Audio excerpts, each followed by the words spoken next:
আজকের ভিডিওটি স্বাস্থ্যসাথী কার্ড নিয়ে। স্বাস্থ্যসাথী কার্ডে কত ব্যালেন্স আছে কিভাবে চেক করবেন এই নিয়েই আজকের ভিডিও। তো প্রথমে গুগল প্লে স্টোরে স্বাস্থ্যসাথী লিখে সার্চ করবেন।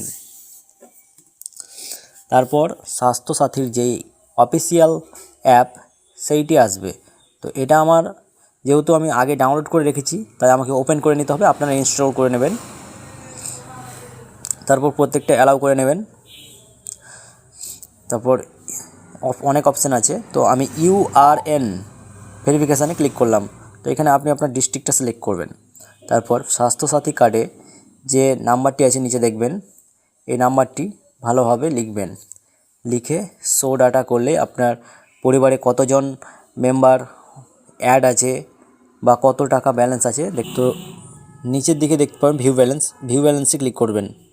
আর এখান থেকে আপনি ফর্ম ডাউনলোড করতে পারবেন।